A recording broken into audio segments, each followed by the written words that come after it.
Nabi Daud alaihi salam. Setelah Nabi Musa dan Nabi Harun wafat, kaum Bani Israel dipimpin oleh Yusha. Yusha merupakan pengikut Nabi Musa dan Nabi Harun yang taat. Semasa hidupnya, ia berusaha untuk meneruskan ajaran nabinya.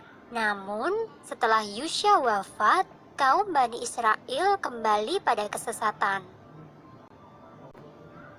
Di tengah-tengah kaum yang sesat, Allah mengutus Nabi Samuel. Di masa kepemimpinan Nabi Samuel, kaum Bani Israel berhasil disatukan. Perbudakan, pemerasan, dan penindasan sudah jauh berkurang. Nabi Samuel lantas mengangkat Talut menjadi seorang raja. Talut adalah seorang pemuda yang taat beribadah sesuai ajaran Nabi Musa. Setelah diangkat menjadi raja, Talut menghimpun kekuatan Bani Israel. Ia menyerukan kepada rakyatnya untuk bergabung menjadi prajurit kerajaan. Seruan Raja Talut sampai di kota Bethlehem, tempat tinggal Daud kecil. Daud kemudian bergabung sebagai prajurit Bani Israel. Saat itu, usia Daud masih belasan tahun, dan senjata andalannya hanyalah ketapel yang biasa ia gunakan untuk menggembala domba. Sesungguhnya, Daud masih keturunan Nabi Yakub.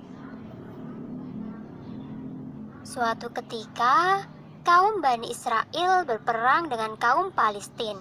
Sebelum berangkat ke medan tempur, Raja Talut berpesan, jika nanti menemui sungai, janganlah meminum airnya. Bagi siapa yang melanggar, maka ia tidak termasuk pengikut Raja Talut. Saat pasukan itu menemui sebuah sungai, sebagian besar prajurit langsung meminum air sungai itu.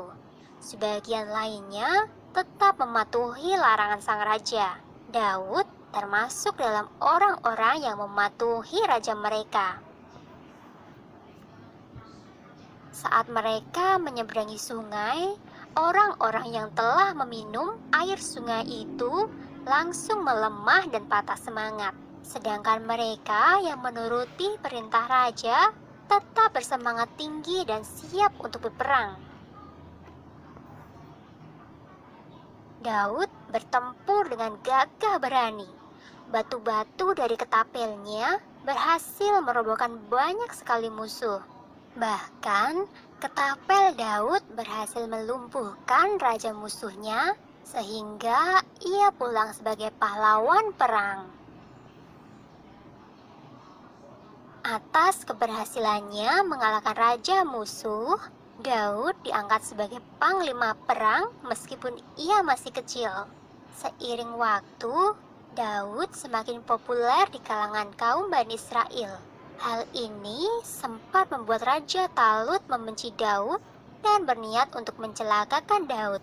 Ia takut jika Daud merebut tahtanya. Jauh setelah Raja Talut wafat, kerajaan Bani Israel dipimpin oleh anak Raja Talut. Ia memimpin dengan tidak adil. Hal ini menimbulkan perpecahan di dalam kerajaan. Banyak di antara rakyat Bani Israel menghendaki Daud menjadi raja. Maka diangkatlah Daud sebagai raja. Ia memerintah dengan sangat adil. Sifat Daud yang santun semakin membuat rakyat menyukainya. Selain sebagai raja, Daud juga diangkat sebagai nabi Allah. Nabi Daud diberi banyak mukjizat oleh Allah.